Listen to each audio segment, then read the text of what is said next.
Hello students, कैसे हैं आप लोग। मेरा नाम है रोहित सिंगल। स्टूडेंट, आज हम एक इम्पॉर्टेंट टॉपिक डिस्कस करेंगे जिसका नाम है स्टाफ एडवांसेस। ठीक है, या स्टाफ लोन। मैंने ये देखा है स्टूडेंट्स के स्टाफ लोन जो है इसके रिलेटेड अकाउंटिंग ट्रीटमेंट को लेके थोड़ा सा कन्फ्यूज़न है लोगों के मन में, है ना। जो क्या इसका अकाउंटिंग ट्रीटमेंट होना चाहिए, पहले क्या होता था और अब क्या होता है, वो हम डिस्कस करेंगे। और ये जो हम अकाउंटिंग ट्रीटमेंट कर रहे हैं ये बिल्कुल IFRS कंप्लाइंट कर रहे हैं, IFRS 9 के हिसाब से है। ठीक है, या फिर इंड AS 109 के हिसाब से है। ठीक है, आपने ये जो देखा होगा, अगर कभी स्टाफ लोन कभी अपने ऑफिस में देखा हो, अगर आप जॉब करते हैं तो, कि कंपनीज जो होती है वो स्टाफ लोन देती है और इसका मार्केट रेट ऑफ इंटरेस्ट जो है, मार्केट रेट ऑफ इंटरेस्ट से कंपनी जो है वो लोन कम रेट पे देती है। लाइक मार्केट में रेट ऑफ इंटरेस्ट चल रही है 10% की और कंपनी दे रही है लोन केवल 4% पे। तो इसके पीछे क्या ऑब्जेक्टिव होता है भाई, कंपनी ऐसा क्यों करती है कि company come rate of interest पे लोन दे रही है? क्योंकि आप कह सकते हो यहाँ पे कंपनी जो है वो एम्प्लॉय को एक फ़ायदा पहुँचाने की कोशिश कर रही है। मीन्स एम्प्लॉय को एक बेनिफिट दे रही है कि तुम हमारे यहाँ पे जॉब करते हो, तुम हमारे लिए मेहनत करते हो, तो हम तुम्हें एक बेनिफिट देते हैं, हम तुम्हें रेट ऑफ इंटरेस्ट कम करके लोन देते हैं। ठीक है, तो बट इसका एक अकाउंटिंग ट्रीटमेंट भी तो होना चाहिए ना प्रॉपर, कंपनी जो ये लोन देती है। प्लस कई बार कंपनी क्या करती है, एक सर्विस कंडीशन लगा देती है। सर्विस कंडीशन मतलब कि हम आपको लोन देते हैं तो आपको ये जो मतलब लोन मिला है वो कंसेशनल रेट पे इसलिए मिला है क्योंकि ये 4% कंसेशनल रेट है। मार्केट में तो रेट 10% चल रही है, तो कंसेशनल रेट पे इसलिए दे रहे हैं ताकि आप कंपनी के अंदर कुछ मिनिमम ईयर्स वर्क करो। लाइक कम से कम 5 साल तो आपको जॉब करनी ही पड़ेगी, या 3 साल या 5 साल 7 साल 10 साल।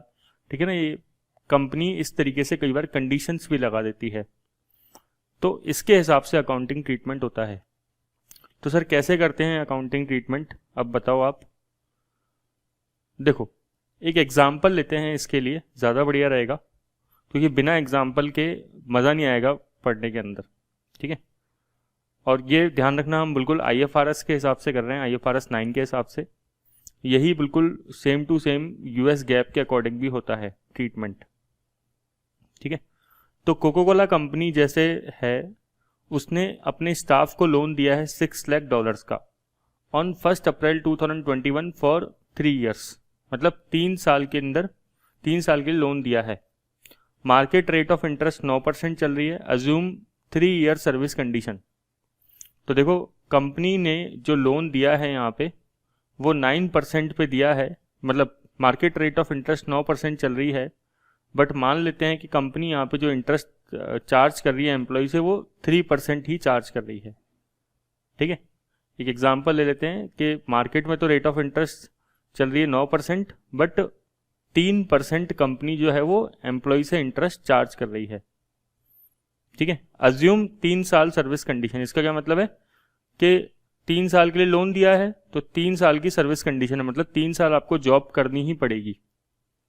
क्लियर? आपको स्टाफ लोन अकाउंट बनाना है और प्रीपेड स्टाफ लोन अकाउंट बनाना है। ये क्या होता है ये देखते हैं। साथ में इसमें कुछ मसाला ऐड कर देते हैं। मसाला मतलब कि अपन ऐड कर देते हैं कि ये जो लोन है, ये जो एल्फ्रेड है एम्प्लॉय है, ये 3 इक्वल इंस्टॉलमेंट में पे करेगा, 3 इक्वल एनुअल इंस्टॉलमेंट्स में पे करेगा। ठीक है, ऐसा नहीं करेंगे अपन के सीधा सीधा लास्ट में एक साथ 6 लाख का लोन चुकाए, कि थोड़ा सा इजी हो जाएगा और ये थोड़ा सा जेन्युइन भी नहीं होता, मतलब ऐसा होता भी नहीं है। प्रैक्टिकल क्या होता है कि हर साल एम्प्लॉय लोन की इंस्टॉलमेंट्स पे करता रहता है, तो 3 इक्वल एनुअल इंस्टॉलमेंट कर देते हैं प्लस इंटरेस्ट। ठीक है, तो अब ये स्टैंडर्ड क्या कहता है, अच्छा ये समझ में आ गया। 3 इक्वल एनुअल इंस्टॉलमेंट मतलब हर साल एम्प्लॉय को 2-2 लाख देने पड़ेंगे। हर साल एम्प्लॉय को 2-2 लाख रीपे करना पड़ेगा। 6 लाख का लोन है ना, तो 3 साल मतलब 6 लाख रीपे हो जाएगा, और ईयर एंड पे जाके करना है। पेमेंट कब करना है? ईयर एंड पे। ये तो ऑब्वियस है, वैसे भी ईयर एंड पे ही होगा। 1 अप्रैल को लोन ले रहे हैं तो उस दिन तो कोई लोन का रीपेमेंट नहीं होगा, तो पहला ईयर एंड होगा 31 मार्च। ठीक है, ईयर एंड 31 मार्च है, देख लेना इसमें ना, सिंपल। और 3 साल के लिए टोटल है अमाउंट। तो ये स्टैंडर्ड क्या कहता है? ये स्टैंडर्ड कहता है सबसे पहले क्या करो आप, सबसे पहले फेयर वैल्यू ऑफ लोन निकालो। मीन्स जिस दिन कंपनी लोन दे रही है, जैसे अपने एग्जाम्पल में किस तारीख को लोन दिया जा रहा है? 1 अप्रैल 2021। ठीक है, तो इस दिन फेयर वैल्यू ऑफ लोन निकाली जाएगी। फेयर वैल्यू ऑफ लोन कैसे निकलेगी sir? Fair value of loan निकालने का तरीका है, किसी भी चीज़ की वैल्यू कैसे निकालते हो, आपने कई बार एफएम में भी सीखा हुआ होगा, फाइनेंशियल मैनेजमेंट में, कि जितना भी इनफ्लो या आउटफ्लो हो रहा है उसकी प्रेजेंट वैल्यू निकाल दो। तो सर आउटफ्लो यहाँ पे क्या हो रहा है या इनफ्लो कितना हो रहा है? देखो, कंपनी के लिए इनफ्लो होगा, आज तो आउटफ्लो है, ठीक है ना, आज तो कंपनी 6 लाख का लोन दे रही है, बट अगले 3 साल तक इनफ्लो होगा। ठीक है, कौन कौन सी डेट पे होगा? 31 मार्च 22, 31 मार्च 23 और 31 मार्च 24। बिना एग्जाम्पल के अगर ट्रीटमेंट समझाया जाए तो कुछ भी फायदा नहीं निकलेगा आपको, है ना। तो फेयर वैल्यू ऑफ लोन कैसे निकालें सर? पहले चेक कर लो कि कंपनी कितना, मतलब एम्प्लॉय कितना कितना यहाँ पे प्रिंसिपल और इंटरेस्ट पे कर रहा है। तो बात हुई है क्या कि ये जो 6 लाख है इसको 3 इक्वल एनुअल इंस्टॉलमेंट में पे करना है, मतलब हर साल 2 लाख पे करना है, 2 लाख। ठीक है, और साथ में क्या पे करना है एम्प्लॉय को? इंटरेस्ट पे करना है। ठीक है, तो नॉर्मली ऐसा ही होता है प्रैक्टिकली भी, कि एक तो प्रिंसिपल पे होता है और बाकी इंटरेस्ट। अब सोचो फर्स्ट ईयर में इंटरेस्ट कितने अमाउंट पे लगेगा? सोचो, लोन कितने का? 6 लाख का, तो 6 लाख पे लगेगा पूरा का पूरा। और एम्प्लॉय से कितना परसेंट हम इंटरेस्ट चार्ज करेंगे? 3%। मार्केट में रेट कितनी चल रही है? 9। एम्प्लॉय से कितना चार्ज करें? 3। तो 6 लाख का 3% कितना होता है सर? 18,000। फिर एम्प्लॉय ने पे कर दिया 2 लाख, तो प्रिंसिपल कम हो गया यहाँ पे, तो अब उसको ब्याज कितने पे लगेगा? 4 लाख पे। 4 लाख का 3% कितना होता है? 12,000। और फिर पेमेंट हो गया 2 लाख का, तो 2 लाख बच गया लास्ट में, तो 2 लाख का 3% कितना होता है? 6,000। ठीक है, तो ये निकला 6 लाख का 3%, ये निकला 4 लाख का 3%, और ये निकला 2 लाख का 3%। तो मीन्स कंपनी को किस तरीके से पैसा मिलने वाला है? फर्स्ट ईयर के एंड में 2,18,000। अभी तक तो मैंने अकाउंट्स चालू ही नहीं करी, ठीक है ना, अभी तक तो एक नॉर्मल कैलकुलेशन चल रही है, अभी तक कोई अकाउंट से लिंक नहीं आया किसी भी चीज़ का। आप बोले सर अकाउंटिंग चालू हो गई क्या? नहीं हुई, अभी कहाँ हुई है। 212 और 2,06,000। हम क्या कर रहे हैं? 1 अप्रैल के दिन कैलकुलेशन कर रहे हैं कि कंपनी को क्या क्या एम्प्लॉय से रिसीव होने वाला है। तो 218, 212 और 26। अब क्योंकि ये फर्स्ट ईयर के एंड में, सेकेंड ईयर के एंड में और थर्ड ईयर के एंड में मिलेगा, तो हम इसकी आज यहाँ पे इन सब की प्रेजेंट वैल्यू निकाल देते हैं। तो प्रेजेंट वैल्यू, किसी भी चीज़ की वैल्यू कैसे निकालते हैं? उसकी प्रेजेंट वैल्यू निकालनी पड़ती है। मार्केट में रेट क्या चल रही है, इसे बोलते हैं डिस्काउंटिंग फैक्टर। ठीक है, तो 9% चल रहा है, तो 9% के हिसाब से पी फैक्टर निकालेंगे। तो 1 डिवाइडेड बाय 1.09, तो 0.917। ठीक है, ऐसा मैं मान के चल रहा हूँ कि आपको पी फैक्टर निकालना आता है। 0.842 और 0.772। ये जो कैलकुलेशन कर रहे हैं ये आपके ऑफिस में बहुत ज़्यादा काम आएगी। ठीक है, और स्टूडेंट हैं आप तो भी वहाँ पे बहुत काम आएगी आपके। तो 2,18,000 को मल्टीप्लाई कर दो 0.917 से, तो 1,99,906। फिर 2,12,000 इंटू 0.842, तो 1,78,504। 2,06,000 इंटू 0.772, 159,032। 178,504, 199,6। तो वैल्यू आ गई अपने पास, फेयर वैल्यू कितनी आ गई? 537,442। ठीक है। तो ये स्टैंडर्ड क्या बोलता है, आईएफआरएस क्या बोलता है, ये बोलता है कि पहले आप फेयर वैल्यू निकाल लो, इस वैल्यू ऑफ लोन है ना, मीन्स वैल्यू ऑफ लोन कितनी आ गई हमारे पास, वैल्यू ऑफ लोन आ गई 5,37,442, ठीक है। जबकि हम उसको एम्प्लॉय को कितना लोन दे रहे हैं, 6 लाख का, तो ऑब्वियसली हमें यहाँ पे नुकसान हो रहा है, ठीक है।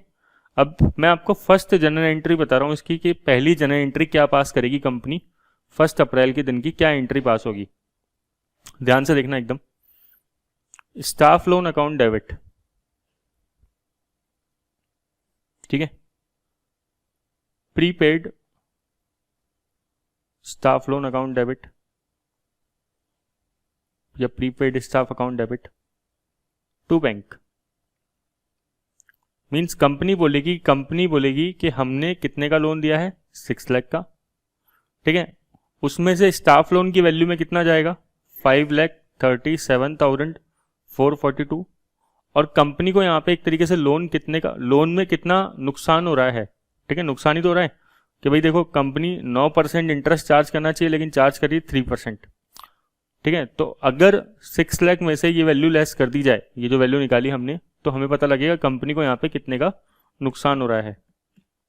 तो 537,442 मीन्स 62,558 का यहाँ पे कंपनी को लॉस हो रहा है, ठीक है। अब सबसे पहले एंट्री ये पास होगी, आप सबसे पहले इस एंट्री को समझो, ठीक है। मतलब कंपनी ने लोन दिया, ये कंपनी की एसेट है, ठीक है। प्रीपेड स्टाफ अकाउंट डेबिट ये कंपनी का एक्सपेंडिचर रहेगा, और टू बैंक मतलब कंपनी के यहाँ से टोटल इतना पैसा गया। सर ये क्या मतलब है, प्रीपेड स्टाफ क्यों डेबिट किया हमने, देखो यहाँ पे क्या है, क्वेश्चन में लिखा हुआ है कि 3 साल की सर्विस कंडीशन है, मीन्स मतलब एम्प्लॉय को 3 साल तक जॉब करनी ही पड़ेगी मिनिमम।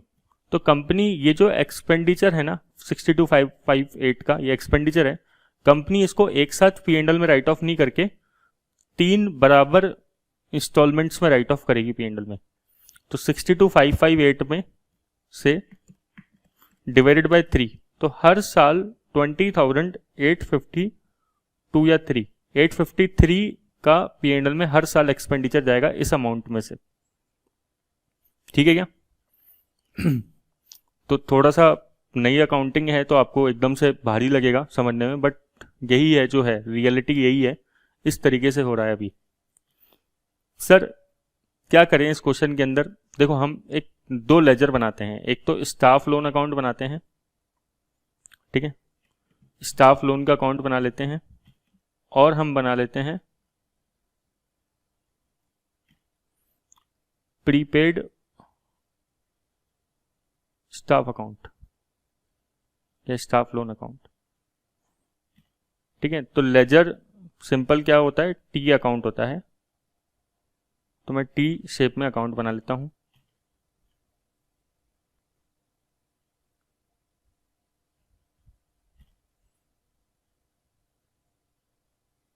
ठीक है, ये मैंने बना दिया। ये नीचे से इससे कंफ्यूज होने की जरूरत नहीं है, नीचे जो लाइन खींची हुई है, ठीक है, ये पीपीटी का फॉर्मेट है इसलिए है ऐसी लाइन।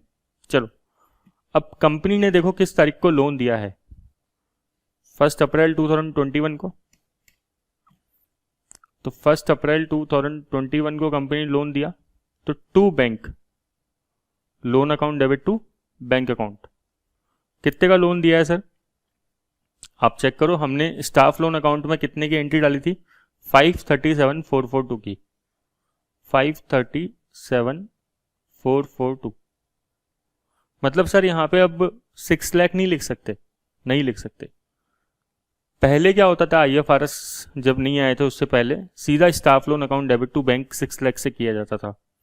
अब क्या बोलते हैं कि स्टाफ लोन की वैल्यू कैलकुलेट करो, और किसी भी चीज की वैल्यू क्या होती है, जो भी फ्यूचर में इन्फ्लोज मिलने वाला होता है उसकी प्रेजेंट वैल्यू फैक्टर कर दो मार्केट रेट ऑफ इंटरेस्ट को चेक करते हुए, ठीक है। तो 1 अप्रैल 21 को प्रीपेड स्टाफ लोन में भी एंट्री हो जाएगी प्रीपेड स्टाफ अकाउंट में टू बैंक, कितने से, 62,558 से। तो आप देखो हमने जो 6 लाख का लोन दिया था, 6 लाख के लोन के 2 टुकड़े कर दिए, 537 इधर आ गया और 62,558 इधर आ गया। ठीक है, अब ध्यान सुनना, ईयर एंड पे क्या होगा, ईयर एंड कब होगा, 31 मार्च 2022। अब कंपनी क्या बोलेगी, कंपनी एक ब्याज की इनकम बुक करेगी, एम्प्लॉय से ब्याज मिलना चाहिए ना, तो टू फाइनेंस इनकम बुक होगा। क्या बुक होगा, टू फाइनेंस इनकम। लेकिन कितने से होगा बुक, ऐसा नहीं है कि हम 3% से बुक कर देंगे यहाँ पे ना, कि 3% पे दिया है तो हम ब्याज पूरा का पूरा मार्केट रेट ऑफ इंटरेस्ट से ही बुक करेंगे, 9% से बुक करेंगे। मतलब 537,442 की हमारी जो लोन है, एक तरीके से इतने का लोन है, उसका हम अपनी बुक्स में 9% ब्याज निकालेंगे। ठीक है, 537,442 इंटू 9% और 48,370 का इंटरेस्ट आएगा। और जब हम 31 मार्च 2020 को देखेंगे तो बैंक में स्टाफ से जो पैसा मिलेगा, बैंक में क्या मिलेगा स्टाफ से, स्टाफ क्या क्या देने वाला है हमें ईयर एंड पे, 2,18,000, ये हमने निकाला था 2 लाख प्लस 18,000 का ब्याज। ठीक है, तो 2 लाख प्लस 18,000 का इंटरेस्ट, तो 2,18,000 हमें टोटल मिलने वाला है। तो सर ये क्या हुआ यहाँ पे, इसमें हम थोड़ा सा रुक के सोच सकते हैं क्या? बिल्कुल, देखो हमने क्या बोला है कि हम इनकम पूरी की पूरी 9% बुक करेंगे, मतलब जो मार्केट में रेट ऑफ इंटरेस्ट चल रही होगी उसी के हिसाब से इनकम बुक होगी। पहले के टाइम पे क्या होता था, पहले के टाइम पे आप जैसे स्टाफ लोन अकाउंट अगर बनाते थे, मान लो आप बना रहे हो और 1 अप्रैल 21 को आपने लोन दिया, तो टू बैंक पहली बात तो सीधी एंट्री पास होती थी 6 लाख से। ठीक है, और टू फाइनेंस इनकम मतलब जो ब्याज है वो 6 लाख का 18 मतलब कितना 3% कितना हो गया 18,000, वो हम बुक कर देंगे और बाय बैंक में लिख देंगे जो एम्प्लॉय से पैसा मिला कितना 2,18,000 ईयर एंड के अंदर ऐसे। बट अब क्या हो रहा है, अब हमें बोला जा रहा है कि पूरा इंटरेस्ट आप बुक करो प्रॉपर तरीके से। क्लियर हो रहा है? अच्छा, by balance CD closing balance कितना आएगा सर, तो आ जाएगा 537,442 प्लस 48,370 माइनस 2,18,000 3,67,812। इसी को बोलते हैं कि हम यहाँ पे अकाउंटिंग अमोर्टाइज कॉस्ट के हिसाब से कर रहे हैं। अगर आपने एक स्टैंडर्ड पढ़ा हो IFRS 9, ठीक है ना, अगर प्रॉपर तरीके से, तो इसको बोलते हैं कि अमोर्टाइज कॉस्ट पे अकाउंटिंग हो रही है। ठीक है, और ये जो स्टाफ लोन होता है ये हमारी फाइनेंशियल असेट होता है। जो कंपनी स्टाफ को लोन देती है उसे क्या बोलते हैं हम, फाइनेंशियल असेट्स बोलते हैं। ठीक है, अच्छा सर ये जो 367,812 है इसका क्या करेंगे, इसको हम बैलेंस शीट में दिखाएंगे। इसको कहाँ दिखाएंगे, बैलेंस शीट में दिखाएंगे, फाइनेंशियल असेट्स की हेडिंग में। सर ये करंट में दिखाएंगे कि नॉन करंट में दिखाएंगे, तो इसके दो टुकड़े होंगे, एक तो करंट वाला पार्ट और एक नॉन करंट वाला पार्ट। अभी बताता हूं मैं आपको। ठीक है, क्यों, क्योंकि देखो करंट वाला पार्ट वो होगा जो हमें विद इन 1 ईयर मिलने वाला है, और जो पैसा हमें 1 साल के बाद मिलेगा वो नॉन करंट वाला पार्ट होगा इसमें से। तो अभी देखते हैं इसके ऊपर, मतलब ये अमाउंट बैलेंस शीट में जाएगा, जिसमें क्लोजिंग बैलेंस आ गया मतलब वो बैलेंस शीट में ही जाएगा फिगर। प्रीपेड स्टाफ में हमने टू बैंक लिखा था और मैंने आपको बताया था ये धीरे धीरे P&L में जाएगा, तो बाय P&L। क्यों, क्योंकि क्वेश्चन में लिखा है कि सर्विस कंडीशन 3 साल है। सर्विस कंडीशन मतलब कि इसको 3 साल जॉब करनी ही पड़ेगी, तो 20,853 बाय बैलेंस CD 41,705 का। ठीक है, और ये क्लोजिंग बैलेंस आ जाएगा। सर ये जो बैलेंस है ये कहाँ जाएगा, ये भी बैलेंस शीट के अंदर असेट्स में जाएगा। ठीक है, और ये कहाँ जाएगा, नॉन करंट असेट्स में। नॉन करंट असेट्स में फाइनेंशियल असेट्स करके हम लिखेंगे। ठीक है, उसमें जाएगा। ठीक है सर, इसका ओपनिंग बैलेंस लिख देता हूं मैं, टू बैलेंस BD कितना 41,705 5। वापस आ जाओ पीछे, इधर भी ओपनिंग बैलेंस लिख देते हैं, ये क्लोजिंग था तो अब नेक्स्ट ईयर में ओपनिंग हो जाएगा। असेट्स का बैलेंस हमेशा डेबिट होता है, आपको पता ही है, तो टू बैलेंस वीडी।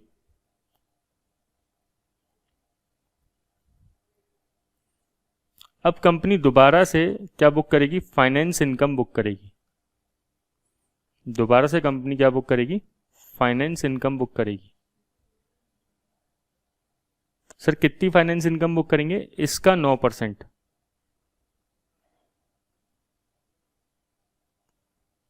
तो 367 का 9%, 33,103।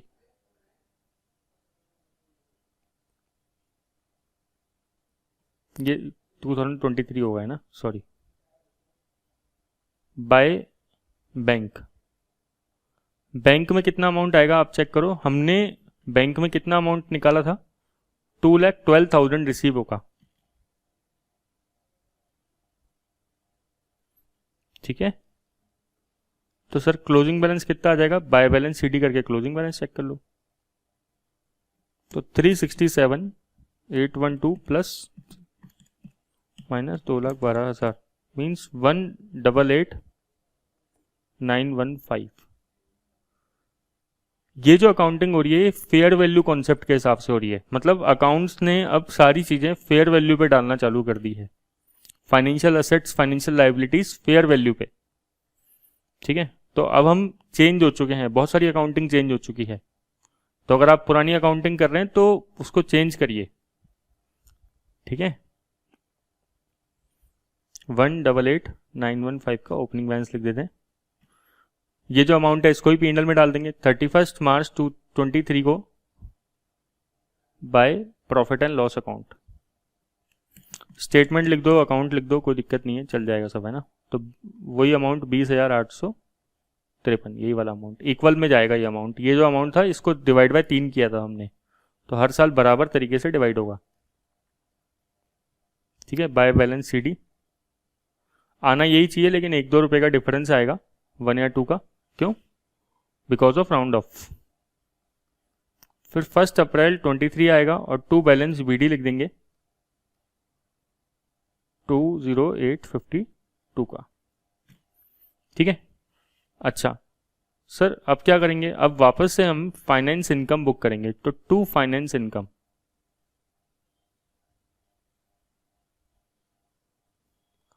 तो अब क्या है, अब आप है ना 188,915 का कितना निकालोगे, 9% निकालोगे। 188,915 का 9% निकालोगे। बट क्या है कि थोड़ा सा राउंड ऑफ की वजह से डिफरेंस आ जाता है। ये तीसरा ईयर, लास्ट ईयर है ना अपना, तो राउंड ऑफ की वजह से डिफरेंस आता है। और अपन को ईयर के एंड जब ये अकाउंट ही क्लोज हो रहा है, 3 साल हो गए, तो पूरा का पूरा क्लोज हो जाना चाहिए ना। तो हम सलाह देते हैं कि एक बार लास्ट ईयर में आप पहले बाय बैंक वाला अमाउंट लिख दो। बैंक में कितना अमाउंट आ रहा था थर्ड ईयर में, देखो जरा, 2,06,000 का अमाउंट आ रहा था, तो ये लिख दो उठा के, ठीक है। तो और बाय बैलेंस सीडी तो कुछ आना ही नहीं चाहिए क्योंकि लोन खत्म हो गया एग्जैक्टली।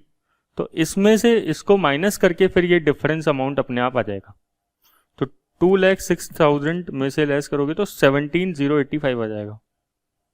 जब आप इसको इससे निकालोगे 188,915 से 9%, तो भी इतना ही आएगा, बस थोड़ा बहुत डिफरेंस आएगा। जैसे 17,002 आ रहा है, तो 83 का डिफरेंस आ रहा है, बिकॉज क्योंकि हम कभी भी राउंड ऑफ पूरी तरीके से नहीं कर पाते अच्छे से एग्जैक्टली, ठीक है। तो उस पर नहीं उलझना, मोटे बड़े इशू पे ध्यान देना है। ये बहुत ही पेटी इशू है कि राउंड ऑफ में डिफरेंस आता है, ठीक है। क्लियर हो गया। अच्छा सर ये हमने क्या किया है, हमने स्टाफ लोन अकाउंट बना दिया और हमने प्रीपेड स्टाफ को अब कंप्लीट कर देते हैं 31 मार्च 23 को, वो 24 को बाय P&L दिखा देते हैं।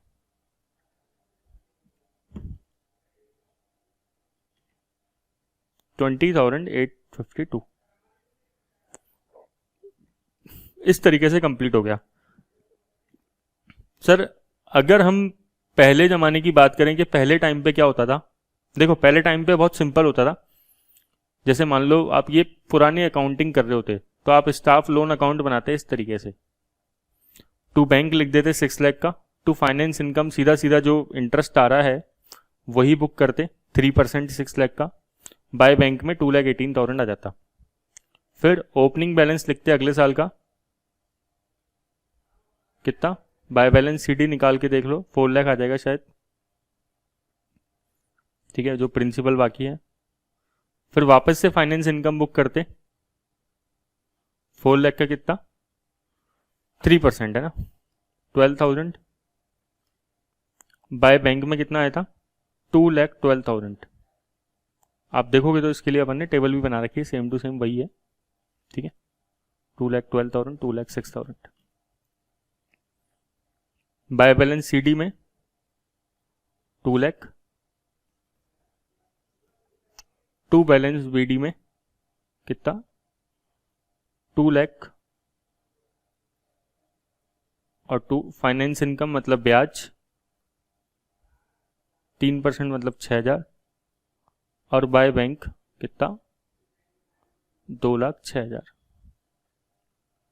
मीन्स पहले फेयर वैल्यू कॉन्सेप्ट कुछ भी नहीं हुआ करता था, अब इन्होंने IFRS 9 ने फेयर वैल्यू कॉन्सेप्ट इंट्रोड्यूस कर दिया है, तो हम उसी के हिसाब से अकाउंटिंग कर रहे हैं आज, फेयर वैल्यू कॉन्सेप्ट के हिसाब से।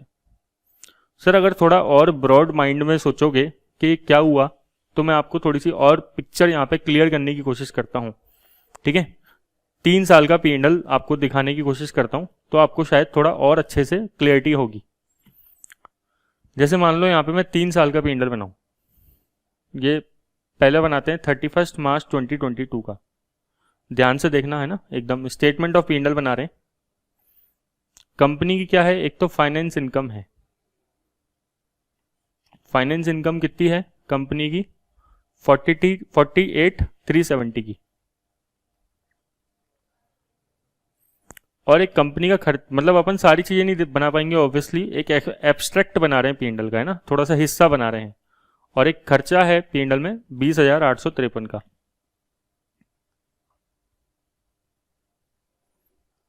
प्रीपेड स्टाफ, ठीक है भाई, ये इनकम में गया, ये एक्सपेंडिचर में गया, तो देखो तो 48,370 माइनस 20,850, तो एक तरीके से 27,520 का P&L में चला गया। ऐसे ही नेक्स्ट ईयर का P&L बना लो 23 का, फाइनेंस इनकम और प्रीपेड स्टाफ का खर्चा। फाइनेंस इनकम में अपना आ रहा है 33,103, और प्रीपेड स्टाफ का जो एक्सपेंडिचर है वो आ रहा है 20,853,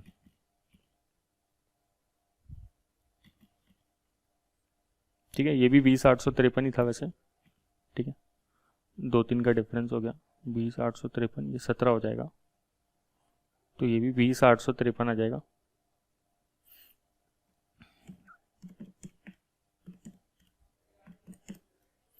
तो नेट एक्सपेंडिचर 12,200, मतलब नेट इनकम बुक हो रही है अपनी एक तरीके से, फाइनेंस इनकम, ये दोनों इनकम ही है, ये इनकम ज़्यादा है, यहाँ पे भी इनकम ज़्यादा है, ठीक है। और 24 में नेक्स्ट ईयर में, मतलब लास्ट ईयर में फाइनेंस इनकम कितनी बुक हो रही है, 17,085,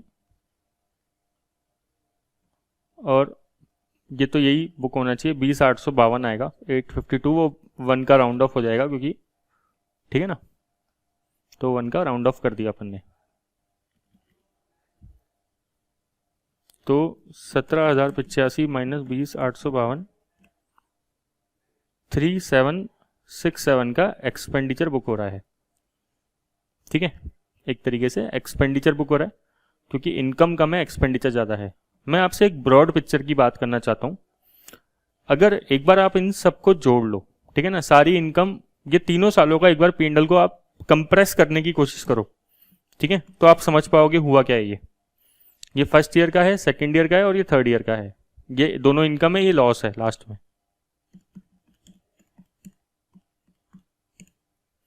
तो आप देखोगे तो नेट 36,000 की इनकम बुक हुई है फाइनेंस इनकम नाम से, मतलब नेट इनकम बुक हो रही है, नेट इनकम तीनों सालों की मिला के अगर आप देखोगे तो ये इनकम है, ये इनकम है, और ये एक्सपेंडिचर है, तो तीनों को मैंने दोनों को प्लस किया और ये माइनस कर दिया, तो 36,000 की नेट इनकम बुक हो गई, ठीक है ना। अभी नए वाले मेथड में ये हो रहा है, P&L पे जो नेट इफेक्ट आ रहा है तीनों सालों में मिला के, ठीक है, मैं आपको एक नटशेल पिक्चर यहाँ पे प्रेजेंट करने की कोशिश कर रहा हूँ।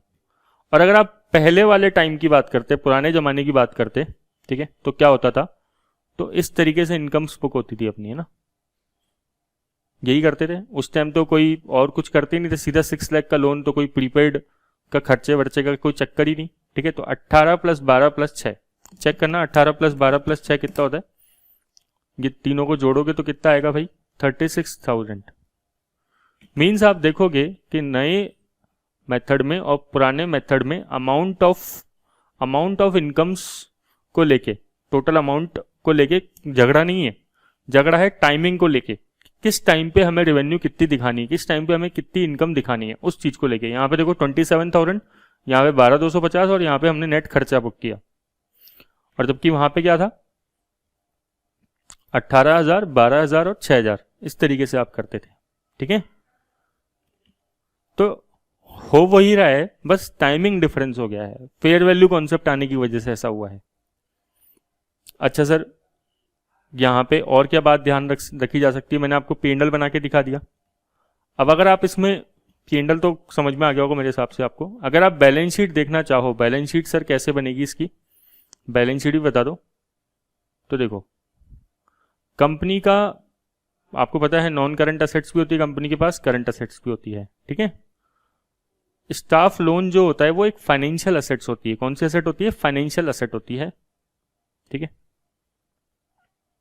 तो अगर हम बात करें 31 मार्च 2022 की, मतलब एज एट 31 मार्च 2022 की बैलेंस शीट बनाए हम, तो स्टाफ लोन कितने का जाएगा उसके अंदर, आप सोचो कितने का जाएगा। कंपनी के पास बैलेंस है अपने पास टोटल 31 मार्च 22 को 367,812 का, 367,812 का। इसके दो पार्ट हो जाएंगे, कुछ तो करंट और कुछ नॉन करंट। सर कैसे पता लगेगा, देखो जो एक साल बाद के मिलेगा, 1 ईयर आफ्टर मिलेगा, वो क्या है, नॉन करंट। मतलब जैसे ये क्लोजिंग बैलेंस 188,915 है, ठीक है, तो इसमें से ये हिस्सा क्या हो जाएगा, नॉन करंट हो जाएगा। बहुत मतलब सॉरी, हाँ ये हिस्सा हो जाएगा नॉन करंट 188,915।